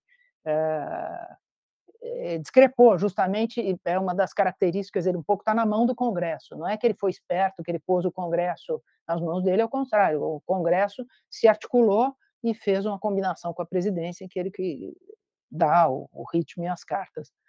Então, não é à toa que as políticas públicas, por que elas costumam competir aos governos? Primeiro, tem uma regra constitucional que vincula isso, que condiciona isso, que é a regra do processo legislativo do artigo 61, parágrafo 1º, que diz: são de iniciativa privativa do presidente da República as leis que, inciso 2, disponham sobre criação de cargos, funções de empregos públicos, b, organização administrativa e judiciária, matéria orçamentária, principalmente isso, e depois, então, aquilo que implica gastos. Como as políticas públicas, como programas de ação governamental, geralmente envolvem isso, não a criação de cargos ou movimentação, organização dos serviços públicos e especialmente a provisão de recursos, em geral, a iniciativa dos programas tem que competir, compete mesmo ao Poder Executivo. Isso é a primeira coisa. Então, é comum, um aluno estudou e até publicou, o Clóvis Pinho, publicou um artigo, foi objeto de uma disciplina de pós, sobre a veiculação de políticas públicas por medida provisória. Tem uma explicação para isso, porque a medida provisória, existe uma certa... o desenho jurídico institucional, ele está pensado na medida provisória. Então, além da urgência e da relevância, existe um interesse em ter uma lógica que é uma lógica de conjunto. Essa lógica do parlamento atuar fragmentadamente não combina com as políticas públicas. Isso faz sentido com essa racionalidade política pública, que, como a gente viu conceitualmente, é uma racionalidade destinada a enfrentar a complexidade e enfrentar a fragmentação, e atuar em grande escala. Então, o poder público, quando ele atua, ele é um agregador. A ideia de agregação é uma ideia fundamental, uma ideia-chave em política pública, porque ela agrega demandas, ela agrega a ação governamental, a articulação, o mecanismo de agregação, a coordenação, o mecanismo de agregação. Então, é evidente que o legislativo tem que poder, porque é a lei que dá o marco geral da política pública, mas ele não é por acaso que ele não tem a iniciativa. Ele tem que... O que faz sentido é que ele atue aprimorando o desenho, refinando o desenho, promovendo audiências públicas com os setores competentes, mas é muito difícil que uma combinação de forças políticas gere do zero o desenho de uma política. né? Por isso que a lógica de que o desenho é gerado pelo Executivo e é aprimorado no Legislativo é uma lógica que faz muito mais sentido. A outra pergunta sobre o orçamento, ela pode ser comentada no seguinte sentido: eu tenho lido, não sou especialista em orçamento, mas tenho lido dos especialistas uma preocupação muito grande com a fragmentação que está ocorrendo, primeiro com as emendas, além do problema do orçamento secreto, ele ofende assim um princípio republicano, que é o da transparência dos recursos públicos. Esse princípio é tão antigo que ele está inscrito na Declaração dos Direitos do Homem e do Cidadão de 1789, que diz que todo aquele que gere recursos públicos é obrigado a deles dar conta. Antes de inventarem a palavra accountability, isso estava escrito lá.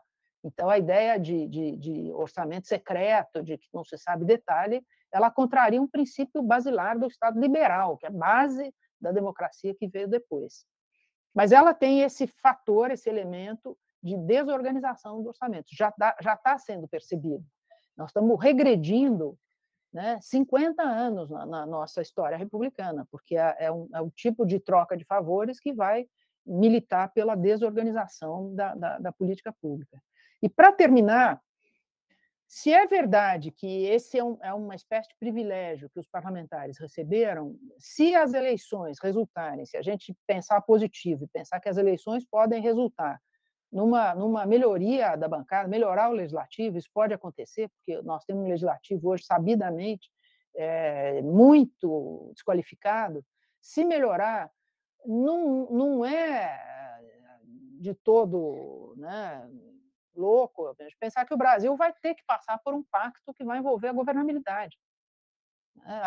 Nós estamos vivendo um momento eleitoral e vai fazer parte da discussão do momento eleitoral e do momento posterior. Quer dizer, quem governa vai ter que construir um pacto de governabilidade. O pacto de governabilidade vai ter que ser costurado com o legislativo, como já foi costurado, né, nos anos 90, foi depois de um escândalo, depois do escândalo dos anúncios do orçamento, quando as lideranças partidárias ganharam um peso muito grande na confecção do orçamento. Então, o Brasil já passou por pactos assim, pode voltar a passar, e a presença da opinião pública é importante para isso, né? Nossa, perfeita resposta. Muito obrigada, professora. Temos o Fabrício Rosa escreveu uma pergunta no chat, e em seguida eu passaria a palavra para o Dalmo. Então, o Fabrício pergunta: partindo do quadro de referência, como o processo legislativo influenciaria a institucionalização da política pública para além da base normativa? Olha, eu acho que o processo legislativo ele pode condicionar e ele pode organizar as forças políticas. Se a gente pensar em grandes normas, como, por exemplo, o Plano Nacional de Educação, que passou 4 anos em debate no Congresso, o que aconteceu nesses 4 anos? Foi um processo de organização da sociedade. Se a gente pode dizer hoje, eu estou convencida disso, que a educação está num outro patamar, e as pessoas são, às vezes, as pessoas desinformadas acham que a educação no Brasil é muito ruim, sempre foi ruim. Não é verdade. Ela melhorou, e ela melhorou muito. E ela melhorou porque houve um alinhamento de forças políticas, seja nacionalmente, inclusive algumas forças conservadoras. Isso aconteceu ao longo do processo. Um dos exemplos é o que aconteceu no processo do Plano Nacional de Educação.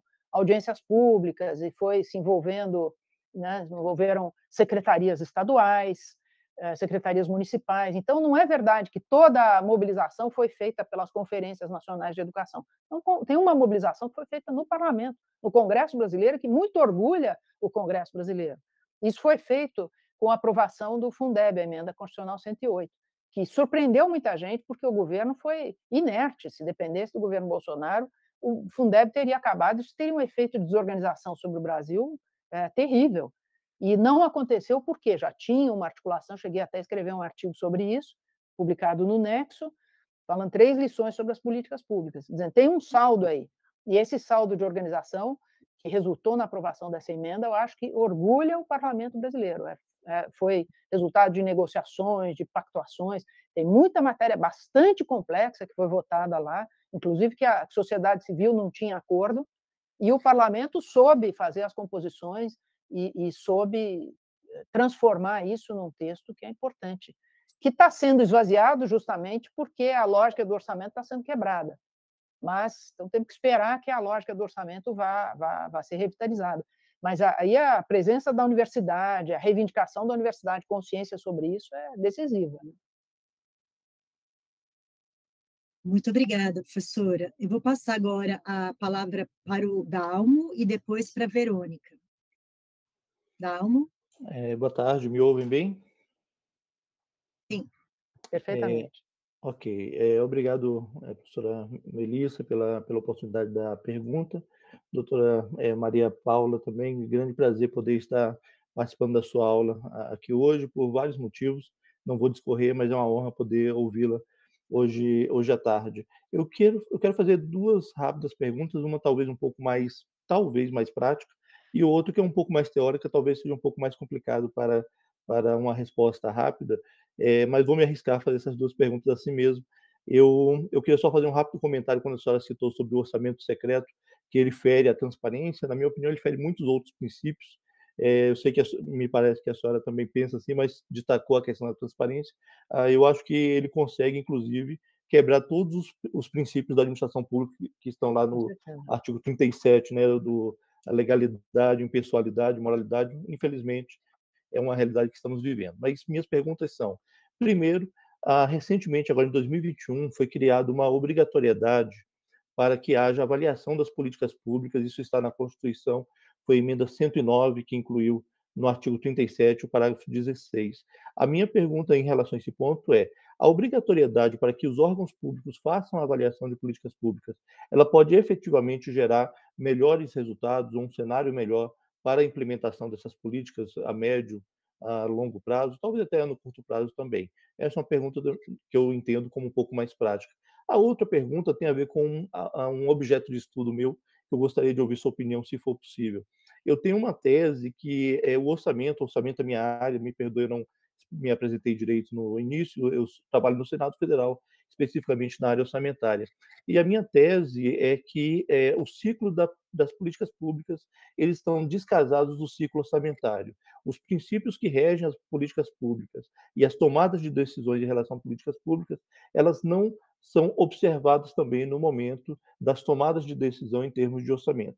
Então, muitas vezes, as políticas públicas estão apontando para algumas prioridades, enquanto que o orçamento aponta para outras. Algo que se discute dentro do meio orçamentário é se não falta uma estratégia nacional para onde todos olhariam no momento de tomar decisões encarando prioridades nacionais. E aí poder haver um alinhamento entre o ciclo das políticas públicas e ciclo orçamentário. Inclusive, hoje em dia, os programas orçamentários não guardam qualquer correlação com os nomes, nem sequer na terminologia, com o ciclo das políticas públicas. Por exemplo, tem um programa chamado Saúde da Mulher no Ministério da Saúde. Esse programa não existe no orçamento, a gente tem que achar dentro de várias codificações os recursos que eventualmente são utilizados para atender essa política. Eu não sei se minha pergunta é clara, mas paro por aqui para que a senhora a gente possa debater o assunto.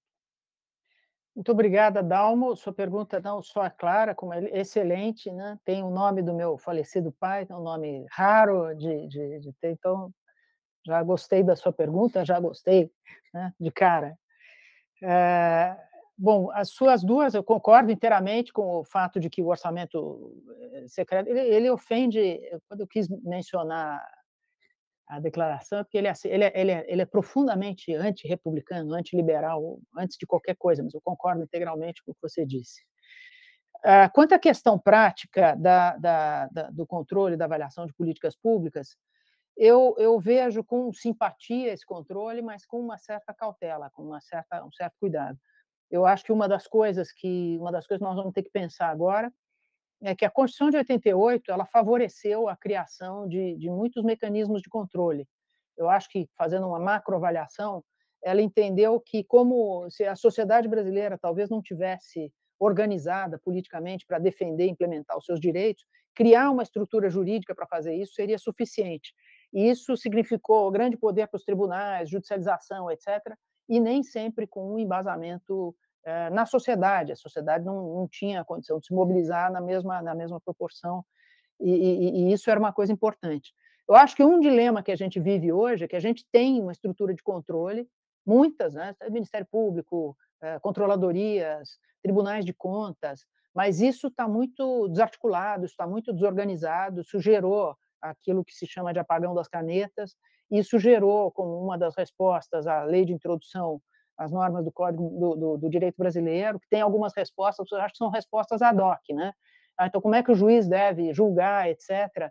Mas eu acho que teria que haver um processo de integração institucional ou processos de integração institucional mais razoáveis e mais inteligentes. O medo de você criar uma determinação de avaliação é você criar mais uma instância, que pode ser uma instância burocrática, uma instância formal, você fortalecer uma tecnocracia e isso não redundar na melhoria das políticas públicas. Esse risco existe. Eu lembro que eu tinha preocupação lá atrás, a saudosa professora Ada Pellegrini propôs uma lei sobre controle judicial de políticas públicas que tinha esse tipo de problema. Era um processo super refinado, sofisticado, judicial, mas que eu tinha dúvida, que aquilo pode virar um fim em si. Então, acho que isso também tem que ser integrado. Eu gosto da sua proposição de refinar o ciclo orçamentário junto com o ciclo das políticas públicas. Não sou especialista em orçamento, seria uma imprudência dizer isso, mas entrar mais a fundo nessa matéria, mas quando eu falei lá no começo, que falo que um método para refinar as políticas públicas é você refinar as disciplinas. Então, tem uma reformulação própria do direito financeiro, e eu ouço, leio especialistas sobre a necessidade de atualizar a famosa Lei 4.320, que não só não rege a legislação, mas aí ela é suprida por normas ad hoc, então, falta uma lógica sistêmica que organize melhor essa combinação, e eu acho que você tem razão, que os programas têm que ter... Eu sei que existe um desencontro, eu nem sempre uso o programa de ação governamental, isso foi tirado da expressão da doutrina francesa, e não corresponde necessariamente à definição de programa, definição de projeto, definição de ação na legislação orçamentária. Feita essa ressalva, eu acho que é evidente que é necessário que você prestigie no orçamento, porque a gente está caminhando nesse sentido para avaliação de resultados, avaliação de efetividade, então prestigie a convergência desses dois instrumentos.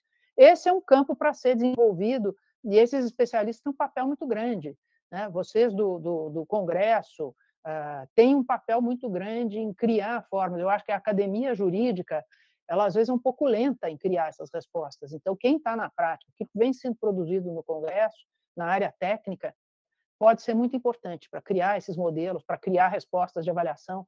O IPEA tem criado, antes que a gente caia numa coisa burocrática, tecnocrática, sem resposta. Né? Então, nós temos muito espaço para criação aí, que venham boas ideias. Muito obrigada, professora. Teria espaço para mais duas perguntas? Sim. Então, eu passo para a Verônica e depois para a Jaqueline, que está lá na sala de aula. Verônica? Oi, professora, boa noite. Oi, Melissa, boa noite também. Muito obrigada pela aula, foi ótima, mesmo eu estando participando online, foi sensacional, assim, poder escutá-la sobre política pública, processo legislativo um pouco também, né? E aí, quando a senhora falou sobre estudar políticas públicas, né, ir atrás de estudar e selecionar essas políticas públicas, sobre políticas públicas que já funcionam há algum tempo, para ter uma bibliografia e também uma efetividade com um alcance grande. E aí a senhora falou sobre controvérsias jurídicas que a gente poderia identificar. E aí, pensando sobre isso, eu fiquei na dúvida quais poderiam ser essas controvérsias jurídicas para além da baixa efetividade de uma política pública. O que eu quero dizer, quando a gente vai estudar uma política pública, quais são os pontos de conflito assim que a gente pode estudar e procurar investigar, assim, além da baixa efetividade, que eu acho que é um ponto bem relevante também, mas que é amplamente discutido assim, em qualquer política pública. Olha, Verônica, a melhor maneira de responder é sugerir a leitura de alguns artigos que estão contidos naquele dossiê chamado Dossiê Direito e Políticas Públicas. Eu recomendei alguns artigos dele, mas todos eles foram escritos e pensados para isso.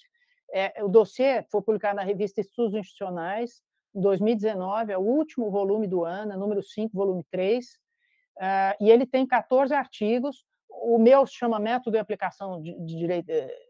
Método e aplicações da abordagem de direito e políticas públicas. E tem vários artigos que resultam de dissertações de mestrado de alunos que foram construídos dessa maneira. Então, você pode ler, por exemplo, o artigo do Frederico Haddad, que estuda a função social das vias urbanas, e ele fez isso na dissertação, que agora acabou de sair como livro, que se chama O Direito à Rua.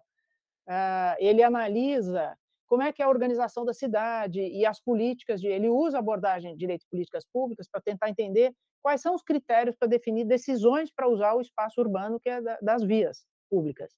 Então, aí ele descreve a organização, os critérios econômicos, mas ele foi me orientando e eu recomendei, eles pegam um problema específico para você estudar mais a fundo o direito. E ele estudou os aplicativos de... Como é que era a regra de remuneração dos aplicativos de transporte, do Uber e tal. E ali tem problemas jurídicos específicos. Um outro artigo que está no dossiê é o do Rafael Taranto Malheiros, que estudou a política de regularização fundiária. Então, ele estuda a organização, como é que foi a medida provisória que regulamentou essa matéria, depois ela foi revogada no governo Temer, foi aprovada de novo, e depois tem alguns problemas específicos na implementação dessa política. Então, os problemas específicos não dá para tratar de cara. Você tem que, a minha recomendação, quando faz um trabalho desse, selecione uma política, entenda a política, e para isso o quadro de referência é importante. O quadro de referência, na minha opinião, ele não é a reta de chegada, ele é o começo do trabalho. Você quer entender uma política? Põe lá o quadro de referência, para você fazer o mapa do que você vai ver, organiza os elementos. Ao organizar esses elementos, quando você for tratar dos mecanismos de articulação, ou aspectos críticos do desenho jurídico institucional, você vai perceber, olha, aqui tem um problema porque foram equiparadas situações que não deviam ter sido equiparadas. Aqui tem um problema porque foi deixado de lado um aspecto importante. Esse é um problema para o direito entender. Para não ficar só nas generalidades. Então, você entendeu o programa, identifica uma questão jurídica importante, desenvolve, porque é assim que nós vamos produzir saber jurídico específico, né? Senão o risco, Verônica, é a gente ficar fazendo economia, ficar fazendo sociologia, e nós não estudamos nem economia nem sociologia. E aí a gente deixa descoberto o tratamento de questões jurídicas que são relevantes. Então, vamos entender o programa, escolher um programa relevante e aprofundar sobre um aspecto jurídico que você, no seu estudo, vai perceber que é um aspecto que merece atenção. Não sei se ficou clara a resposta, mas é assim que a gente tem feito. E tem vários textos nesse dossiê, vários, que você que resultam de trabalhos. Um deles é do Marcelo Schilvarker, que também começa com quadro de referência, e ele escolheu ali pontos que mereciam analisar. Eu vou falar de um que me lembro da defesa, a banca de defesa dele, diz o seguinte: nos programas do Minha Casa Minha Vida para baixa renda, era proibido ter elevador, porque a manutenção do elevador era uma coisa cara, difícil, os contratos são difíceis, então fizeram uma regra dizendo não põe elevador.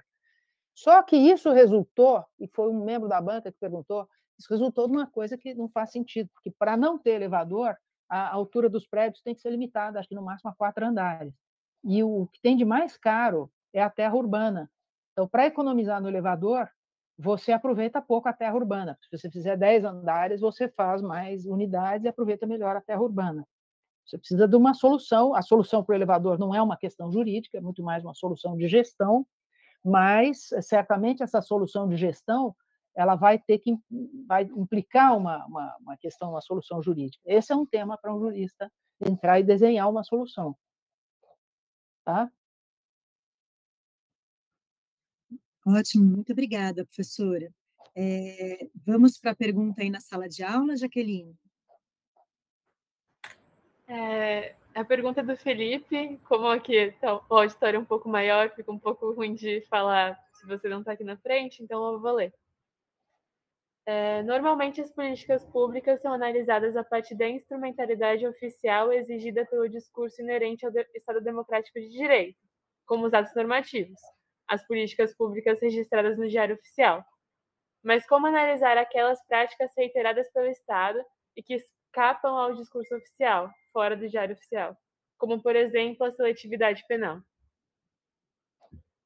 Olha, além da seletividade penal, você tem muita coisa que não é oficial, para o bem e para o mal. Vou dar um exemplo. Tem uma aluna que está estudando, está terminando a dissertação de mestrado sobre redes. E as redes, em políticas públicas, tem redes que se valem de muita informalidade, porque, como vários órgãos se comportam, ela está estudando exatamente a institucionalidade jurídica das redes. Muita coisa é feita ou por costume, ou por uma coisa que não está muito combinada. Então, aliás, tem uma autora, que é a Elinor Ostrom, que fala das regras não cumpridas na institucionalidade. É uma das coisas que os cientistas políticos reclamam, que o direito só quer saber ou só tem olhos, o direito mais tradicional, para a regra formalizada.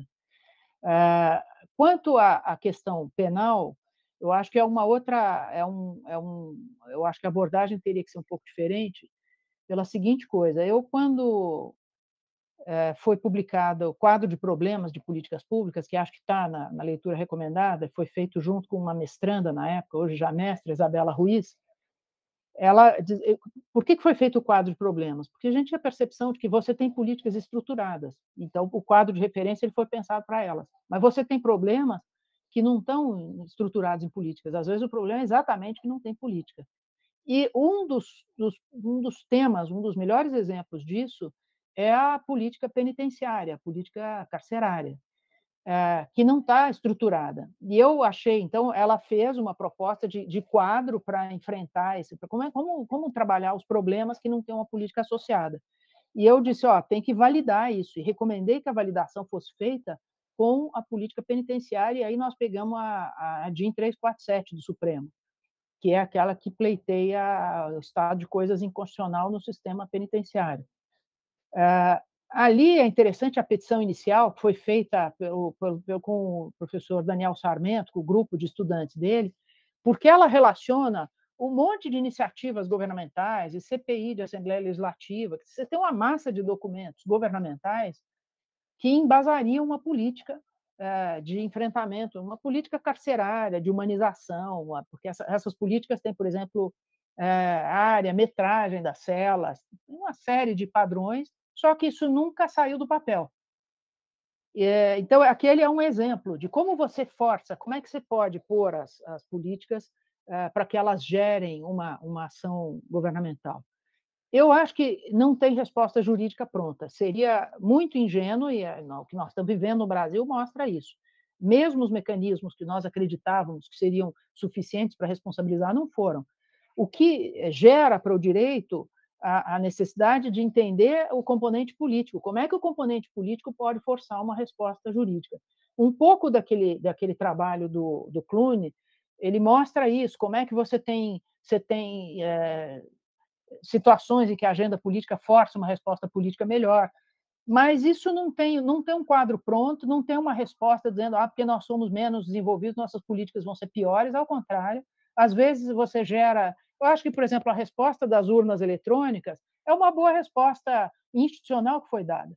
O Brasil tinha um problema, já teve no passado uma corrupção eleitoral tão sistêmica que levou ao fim da República Velha, e décadas depois consegue construir um sistema de urna eletrônica que resolve o problema da corrupção eleitoral, ou pelo menos aquela estritamente eleitoral, não a partidária, com um mecanismo que hoje precisa ser defendido, porque ele está sendo atacado pelos antidemocratas.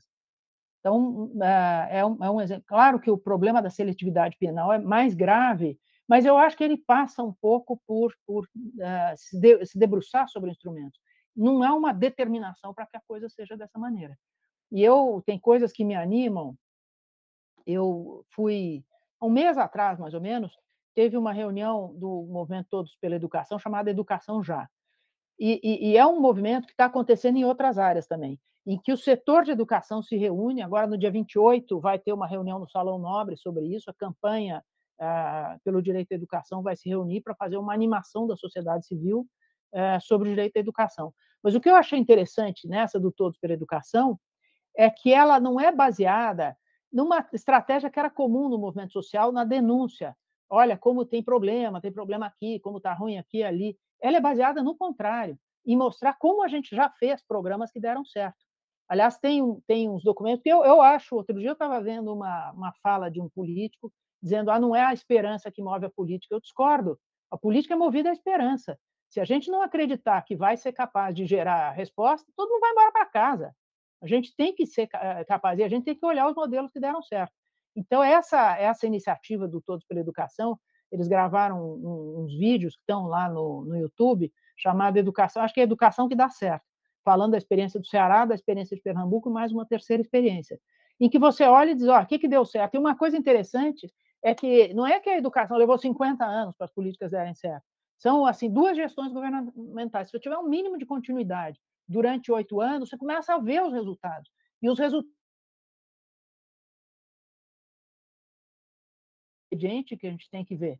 Eu noto que, no caso das políticas, era até a exposição ficou muito longa, mas é uma exposição que eu fazia comparando as políticas no Brasil que deram certo. A gente teve muita evolução na educação, que o governo está desmontando, teve muita evolução na saúde, que o governo também quis desmontar, na assistência social, e isso serviu de um pálido exemplo para a segurança pública, quando se criou o Sistema Único de Segurança Pública.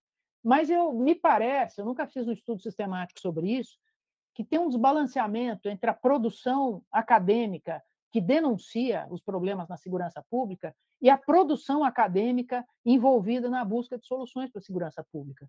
Podíamos ter um catálogo de alternativas de políticas públicas para a segurança pública, mas não há, eu acho que há pouca sensibilidade no meio acadêmico para isso.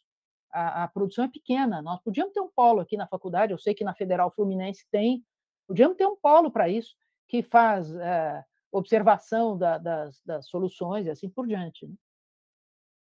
Posso compartilhar, sim, os slides, Dalma. Ok? Mas era isso, não sei se respondi, espero que tenha sido útil o que a gente pensou aqui, o que nós debatemos aqui, e fico à disposição. Muito obrigada, professora. Perdão, Melissa. Isso. Obrigada, Jaqueline. Agradeço também ao aluno que fez a pergunta. E gostaria de reforçar a gratidão de ter uma jurista desse porte, compartilhando tanto conhecimento, né, tanto ensinamento com todos nós, né? Então, certamente eu falo em nome de todas e de todos os presentes, online e presencial, agradecer a aula magna que a professora nos deu hoje. Então, me despeço da professora, despeço de todos os presentes. Até breve, gente. Obrigada, gente. Parabéns pela iniciativa. Obrigada pelo convite, Melissa, e fiquem bem, sucesso, felicidades aí para vocês. Tchau. Muito obrigada, gente. Em nome do PET, agradecemos muito. Tchau, tchau. Bom final de semana. Tchau, tchau, Jaqueline. Tchau, tchau, professora.